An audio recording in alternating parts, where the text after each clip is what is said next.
Hello you guys, what is up? My name is Taylor Janet and welcome to my YouTube channel.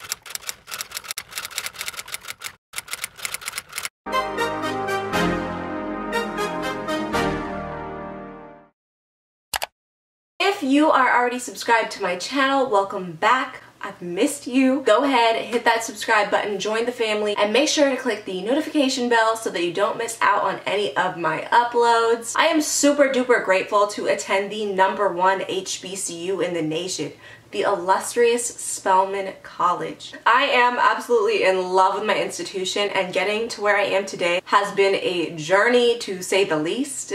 But this video is not about me or my journey to Spelman. If you're interested in hearing about my journey getting to Spelman after I got deferred, be sure to check out my past video. By December 27th, I was like, okay, I'm pretty sure I'm gonna find out. And I say I would hear the mailman and I would sprint downstairs. It was that real. She's like, Taylor. I was like, yeah. She's like, check your portal. Like, everyone's portals were updated. You should know. If you don't see congratulations right away, it's not good news. Ever since that video, I have gotten a lot of DMs, emails, calls, asking one big question. How do I get into Spelman College? Today I'm making a video dedicated to my best tips and tricks on your application to Spelman College. Okay, I'm gonna warn you guys right now, this video might be a little bit all over the place, but these are just things that came to my mind when I was thinking about things I can tell people when they're working on their application, so bear with me.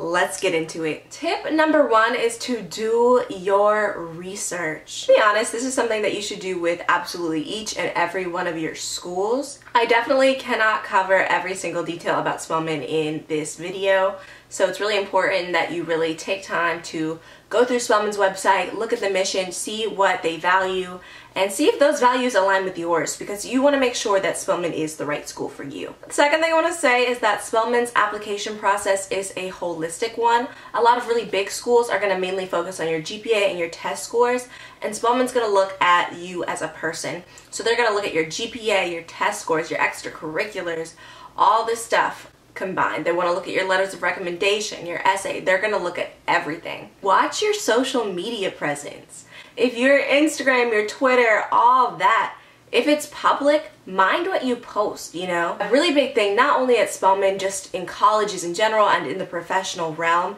is looking at how you come across online. A big thing at Spelman that they tell us all the time is to be mindful of what you say and what you do on social media, particularly when affiliating yourself with an institution. And when I wear, you know, my Spelman shirt in public, whatever, I'm always mindful that I'm representing my institution.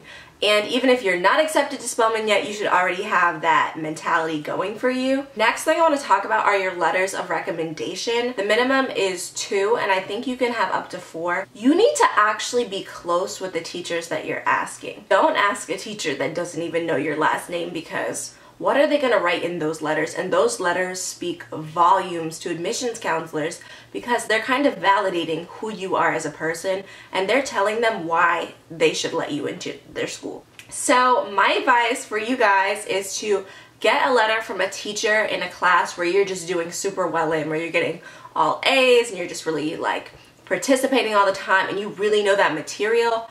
I would definitely recommend getting a letter from that teacher. I'd also recommend getting a letter from a teacher who you're really close with. Maybe, you know, after class you guys strike up a conversation, or you're always in her office hours, things like that, where she knows you, who you are, what your goals are, your work ethic. Things like that are so important. If you are in an organization or a club at school and you hold a leadership position and you are doing a good job in that leadership position, I would suggest having the adult who oversees the club write you a letter, because they can really speak to who you are as a leader, as a person, as a role model, things of that nature. I'm not going to speak too much on your own Common App essay, because I actually already made a video on it. If you want to see that, link down in the description box. But what I will say is that is your time to shine. This is your soapbox. You can get on there, you can say basically whatever you want. Some of you may or may not know, I wrote my college application essay on makeup. So if I can write mine on makeup, you can genuinely write about on whatever you're passionate about. One thing that I will say is that you better be passionate about it, because you are going to revise your paper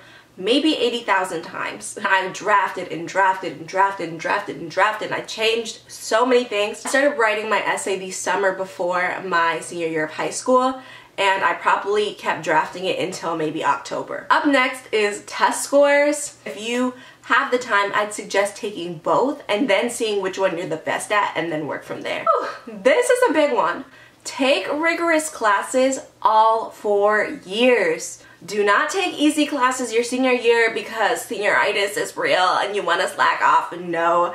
College admissions counselors 1000% look very carefully to see what classes you are taking your senior year of high school and what grades you're getting in those classes. They don't want to see someone who's going to slack off. Because if that's the energy you have in high school, they're going to think that's the same energy you're going to come with in college, and they don't want that.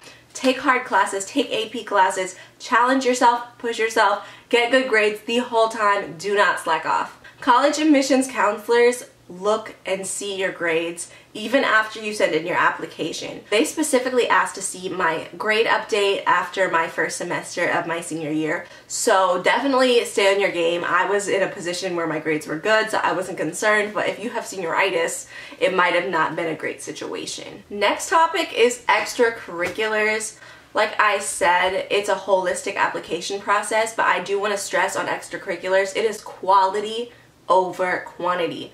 Being in 80,000 clubs your senior year really doesn't mean anything if you don't come to the meetings, if you're not passionate about it. I played a varsity sport in high school all 4 of my years, and I also was the president of my chapter of Jack and Jill, and those were my 2 big clubs. I focused on the clubs that I put the most of my time in, my heart in, and that's enough. You don't need to spread yourself too thin and not commit. But if you can get a leadership position, that's huge. Spelman is all about the choice to change the world, and that starts with leadership, and that starts in high school with leadership positions, so definitely try to get those. Another tip is to reach out to your admissions counselor for your region and introduce yourself, but do not harass them. I think they do like when they get an email from you introducing yourself. If you have a question a few months later, or a check-in, if you have, you know, an extra letter, or you want to send in your revised grades, go ahead, do that. Do not harass them.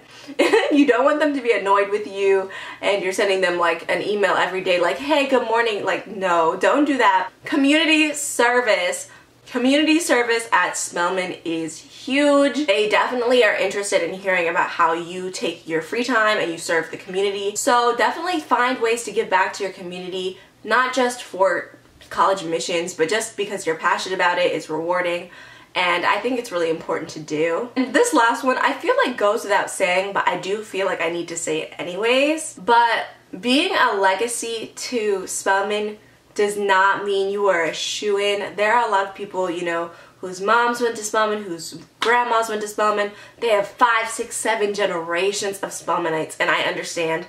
You know, my mom went to Spelman. I understand wanting to go to Spelman and having that pressure. Just know, just because your mom went to Spelman, your grandma, you need to carry your own weight in this application. Alrighty, you guys, I hope some of these tips helped you out. I know I get a lot of questions from you guys. I'm also planning on making a video on my Spelman frequently asked questions, because I do get a lot of questions, and I feel like if y'all are asking them, then there's other people who want to know the answers. Thank you so much for watching today's video. If you enjoyed or this helped you, please give me a huge thumbs up. If you have any more questions, please be sure to comment them down below. If you are in college, what is the advice that you would give anyone who's going through the college application process right now? Comment that down below as well. I would love to see our current Spelman sisters helping our future Spelman sisters out in the comments, so that would be so awesome. And once again, if you are new to my channel, please be sure to hit that subscribe button, join the family. Thank you so much, and I will see you guys in the next video.